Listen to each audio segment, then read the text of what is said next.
بچوں السلام علیکم۔ آج جو کہانی ہے اس کا نام ہے خون آشین چڑیل۔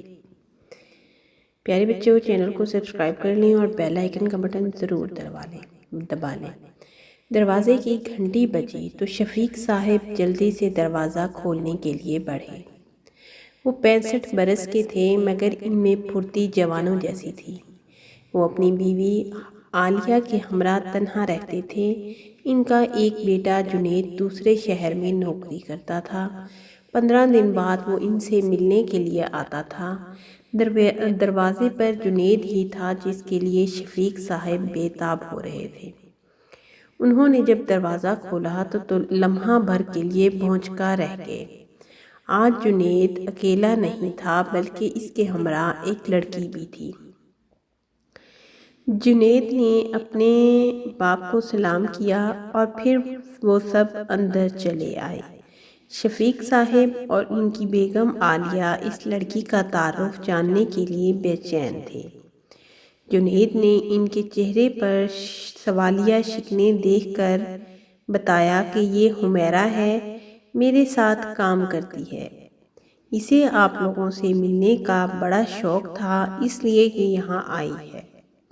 عالیہ بیگم نے مسکرا کر پوچھا، صرف ملنا ہی مقصد ہے یا پھر کچھ اور بھی ہے؟ حمیرہ نے ہنس کر بتایا کہ ہم دونوں ایک دوسرے کو پسند کرتے ہیں اور شادی کرنا چاہتے ہیں۔ یہ ملاقات دراصل شادی کی اجازت کا حصہ ہے۔ عالیہ بیگم نے محبت سے اپنا ہاتھ حمیرہ کے سر پر پھیرا۔ وہ سب ڈرائنگ روم میں بیٹھ کر باتیں کرنے لگے۔ عالیہ بیگم نے بیٹے کے لیے شاندار کھانے تیار کر رکھے تھے۔ باتوں باتوں میں کھانے کا وقت ہو گیا تو وہ سب لوگ ڈرائنگ روم کی ٹیبل پر آ گئے۔ شفیق صاحب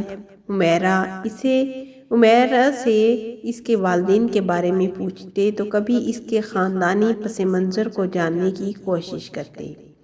سب کچھ بڑے خوشگوار ماحول میں چل رہا تھا۔ کھانے کی میز پر تکہ بوٹی دیکھ کر حمیرہ پریشان سی دکھائی دینے لگی۔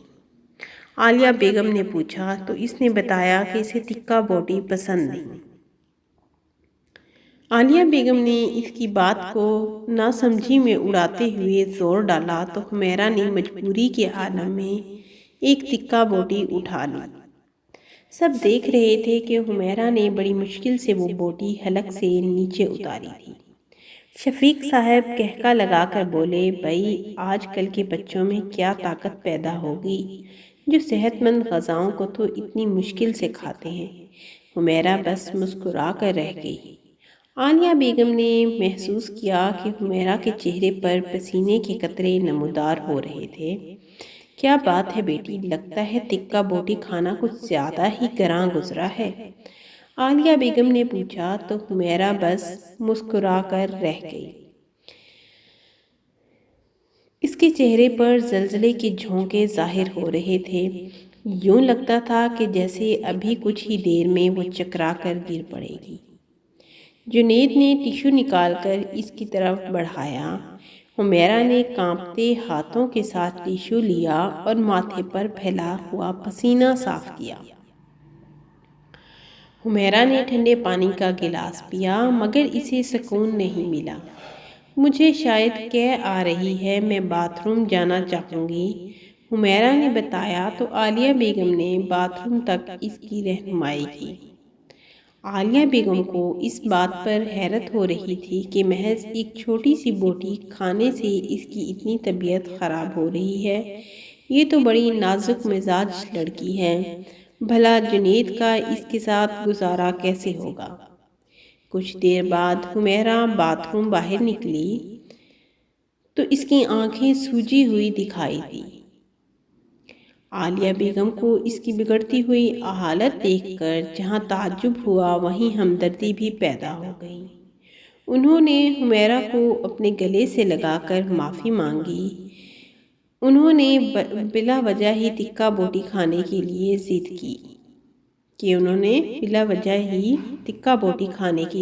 ضد کی اگر انہیں معلوم ہوتا کہ معاملہ اس قدر خراب ہو جائے گا تو یقیناً وہ ایسا نہ کرتی۔ حمیرہ عالیہ بیگم کے کندھے پر سر لگائے ان کی باتوں سے کہیں دور خیالوں میں گم تھی۔ اس کی سانسوں میں عجیب سی تیزی پیدا ہو چکی تھی، ایسے لگتا جیسے من پسند غذا کی خوشبوئیں اٹھ رہی ہوں۔ اس نے تھوک کا گھونٹ گلے سے اتارا مگر لذیذ مہک نے اس کو بے چین کر کے رکھ دیا۔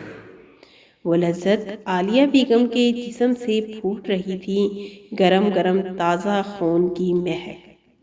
ہوس میں حمیرہ سب کچھ بھلا بیٹھی اور اس کے نکیلے دانت عالیہ بیگم کی گردن میں پیوست ہو گئے۔ گرم گرم خون حمیرہ کے منہ میں بھر گیا اور حلق سے چٹخارے دار آوازیں نکلنا شروع ہو گئی۔ عالیہ بیگم تکلیف کے مارے چیخیں مارنے لگی۔ جنید اور شفیق صاحب دوڑتے ہوئے چلے آئے۔ ان کے قریب پہنچے، سامنے کا منظر دیکھ کر وہ دونوں ہی دہل کر رہ گئے تھے۔ حمیرہ عالیہ بیگم کے ساتھ چپٹی ہوئی دھڑا دھڑ ان کی گردن سے خون پی رہی تھی۔ جنید نے بڑی مشکل سے حمیرہ کو کھینچ کر اپنی ماں سے الگ کیا۔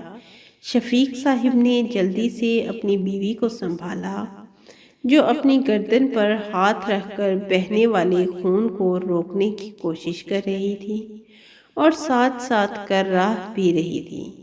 یہ کس ڈائن کو تم ساتھ لے آئے ہو جنید؟ شفیق صاحب چیخ کر دھاڑے۔ حمیرہ کی حالت یکدم بگڑنے لگی اور وہ چکرا کر زمین پر گر گئی۔ اس کے منہ پر خون کے چھینٹے پھیلے ہوئے تھے۔ جنید کو کچھ سمجھ نہیں آ رہا تھا کہ یہ سب کچھ کیا ہے۔ وہ حمیرہ کے ساتھ ایک عرصے سے دفتر میں کام کرتا تھا۔ اس نے کبھی اس کا یہ روپ نہیں دیکھا تھا۔ وہ حمیرہ کی طرف بڑھا۔ حمیرہ زمین پر بے ہوش پڑی تھی۔ اس کے چہرے پر عجیب سی مکڑیاں چڑھ آئی تھیں۔ جنید نے اسے بمشکل اٹھایا اور بیڈ روم میں لے کر بستر پر ڈال دیا۔ اس نے اس کے ہاتھ اور پاؤں باندھ دیے تھے۔ عجیب بات یہ تھی کہ کچھ ہی دیر میں حمیرہ کا بستر مختلف قسم کے حشرات سے بھر گیا تھا۔ مکڑیاں اور مکوڑے اس کے بدن پر چل پھر رہے تھے اور کچھ ہوا میں پروانوں کی طرح اڑ رہے تھے۔ جنید کو کچھ سچائی نہیں دے رہا تھا کہ وہ اب کیا کرے۔ شفیق صاحب دوسرے میں اپنی بیوی کی مرہم پٹی میں کمرے میں اپنی بیوی کی مرہم پٹی میں مصروف تھے اور وہ حمیرہ کو خبیث اور چڑیل کے القاب دے رہے تھے۔ سب کھانا پینا بھول چکے تھے۔ عجیب سی اسرار خاموشی گھر میں چھا چکی تھی اور خوف کا عالم چار سو پھیلا ہوا تھا۔ جنید پریشانی کے عالم میں ادھر ادھر ٹہل رہا تھا۔ اچانک دروازے کی گھنٹی بجی تو وہ چونک پڑا۔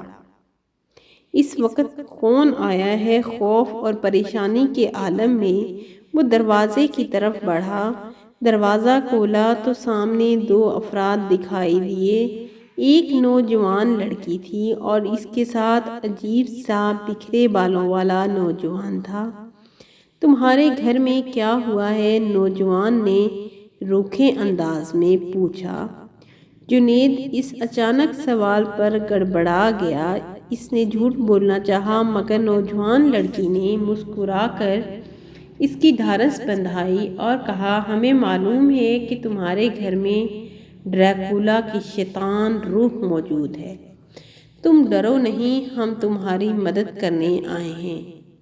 جنید نے کچھ دیر انہیں ٹالنا چاہا مگر جب انہوں نے کیڑے مکوڑوں کا ذکر کیا تو جنید نے انہیں سب کچھ بتا دینا ہی مناسب سمجھا۔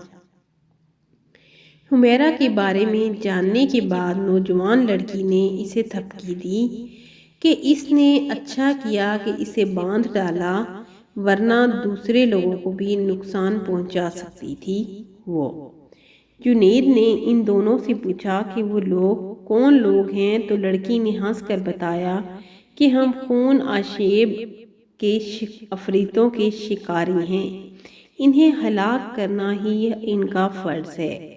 خون آشام افراد کی مخصوص نشانیوں کے باعث ہم ان تک پہنچ جاتے ہیں۔ تمہارے گھر میں بھی ایسی ہی نشانیاں دکھائی دی، اس لیے ہم یہاں چلے آئے۔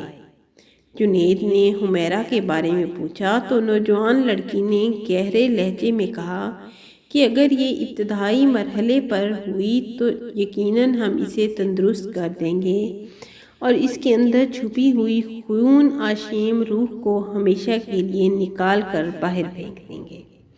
بکھرے بالوں والا نوجوان شاید اس سے متفق نہیں دکھائی دیتا تھا۔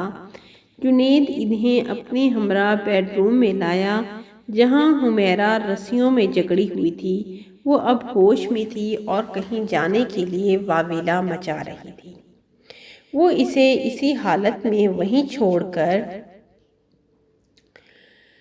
ڈرائنگ روم میں چلے آئے۔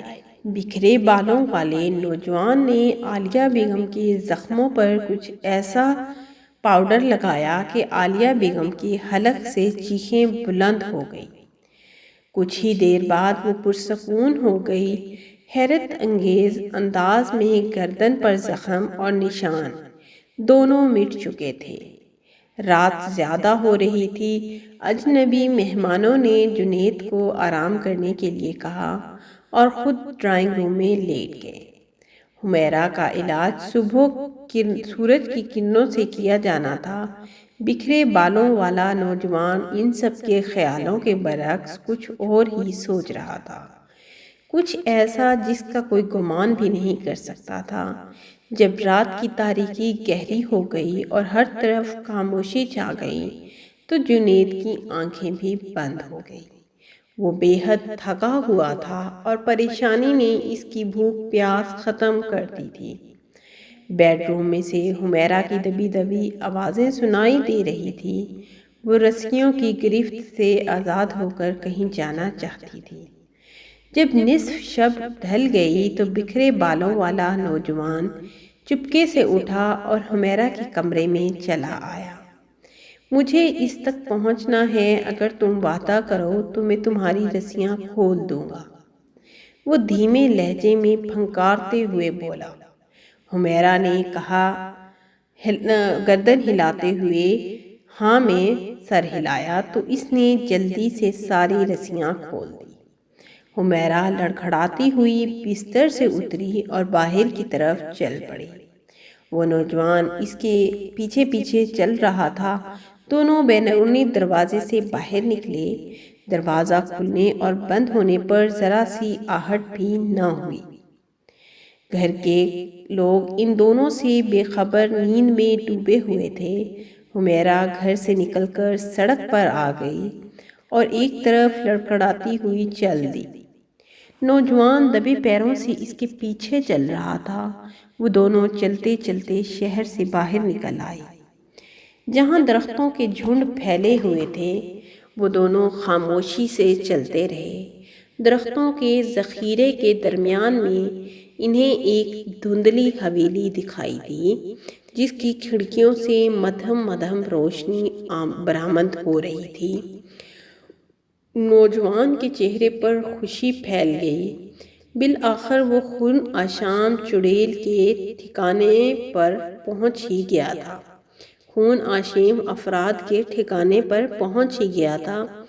حمیرہ بے خود سی ہو کر چلتی ہوئی حویلی کے قریب پہنچ گئی۔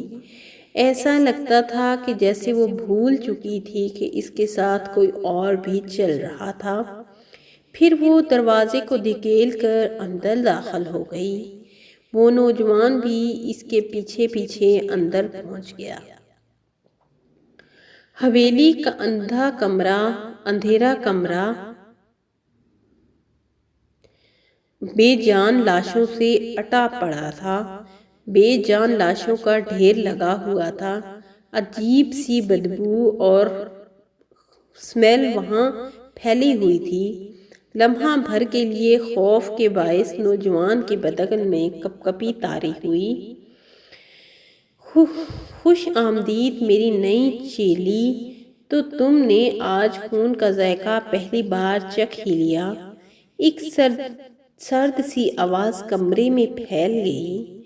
نوجوان پوری طرح تیار کھڑا تھا کیونکہ وہ ڈریکولا شیطان کے گھر میں تھا اور یہاں اس کے ساتھ کچھ بھی ہو سکتا تھا۔